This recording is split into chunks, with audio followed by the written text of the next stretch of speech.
Hello guys, সবার প্রতি শ্রদ্ধা ভালোবাসা রইল। সবাই ভিডিওটা শেয়ার করবেন এবং চ্যানেলটা সাবস্ক্রাইব করবেন। ভিডিওটা দেখে একটি লাইক দিবেন, কমেন্ট করে জানাবেন কে কোথা থেকে দেখছেন, আমি যেন আপনাদেরকে শুভেচ্ছা দিতে পারি। দেখেন আমার ড্রয়ারের যে এপাশে যে সেলাই পোস্ট, যেটা বাটালি পোস্ট আর কি, টুল পোস্ট, যেটা ফিটিং করছিলাম বিগত ভিডিওতে আপনাদেরকে দেখাইছি। ব্যাকের যে সব ভিডিওগুলো আপলোড দেওয়া হয়েছে, তো সেই ভিডিওর মধ্যে দেখাইছিলাম যে আমি এপাশে সেলাই পোস্টটা ফিটিং করতেছি, উপর কাটটা। তো ফিটিং শেষে এখন কিন্তু আমি কেটে ফেলছি।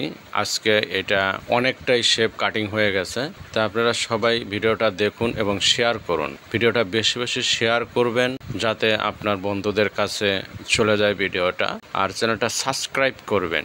যে ভিডিওটা দেখেন লাইক দিয়ে একটা সাবস্ক্রাইব করবেন। তো এখানে শেপ কাটিং করার শেষের দিকে এইখানে যে প্রস্তুতির কাজগুলো আবার আছে, আমি যে ড্রয়ারের আউট কাটিং করব, তো সেই এখন কিন্তু এটা শেপ কাটিং করতে আসছি। যে আপনাদেরকে বলছিলাম যে আমার শেপটা এখানে আছে 200 ডায়া, তা আমি এখানে 170 ডায়া তৈরি করব। কারণ আমার যে বিয়ারিং হাউস আর যে বিয়ারিং আছে আমার স্টকে, তো সেগুলো কিন্তু ছোট বিয়ারিং, বড় বিয়ারিং না। আর সবগুলা ড্রায়ারেই যে একটা স্ট্যান্ডার্ড মাপ আছে, তো সেই এই স্ট্যান্ডার্ড করার জন্যই আমার কিন্তু এখানে 170 ডায়া করা হচ্ছে। কারণ এ ধরনের ড্রায়ার আছে 4টা, তো আমি 4টা ড্রায়ারই আস্তে আস্তে পর্যায়ক্রমে এরকম করে ফেলবো। কারণ হচ্ছে এক ধরনের লেবেলিং থাকলে যে স্টকে যে মালগুলো আছে, এই মালগুলো কিন্তু যে কোনো এই ড্রায়ারগুলো যে কোনো পজিশনে যে কোনো জায়গায় আমি কিন্তু ফিটিং করতে পারবো। কারণ এই ড্রায়ারগুলো স্পেয়ার হিসেবে রাখতে হচ্ছে। এখন আমার মেশিনে আমার 28টা ড্রায়ার আছে, তো আমরা কিন্তু স্পেয়ার হিসেবে রাখবো। এই কারণেই একটা স্ট্যান্ডার্ডভাবে রাখতে হবে, একটা স্ট্যান্ডার্ড মাপে রাখতে হবে।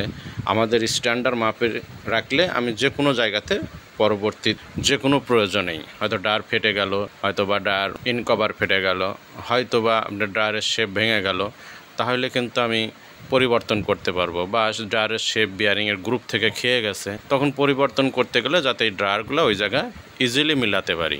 আর যে 4টা ড্রায়ার আমাদের আছে সেখানে কিন্তু অলরেডি একটা ফিটিং হয়ে গেছে আর বাকি 3টা আছে। তো আমরা 3টাতেও যখন চেঞ্জ করব তখন এই কাজগুলো এভাবেই করব। তো যে কোনো জিনিসই একটা মাস্টার লেভেলিং রাখতে হয়, একটা স্ট্যান্ডার্ড মাপ রাখতে হয়। যে শাটডাউনের সময় কিন্তু সময় পাওয়া যায় না, কারণ আমাদের সীমিত সময়ে কাজ করতে হয়, 12 ঘন্টা, 8 ঘন্টা, 24 ঘন্টা।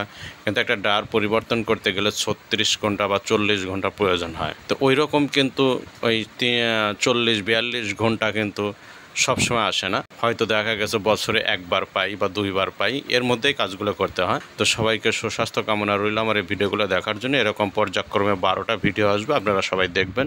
দেখার জন্য ধন্যবাদ। আল্লাহ হাফেজ।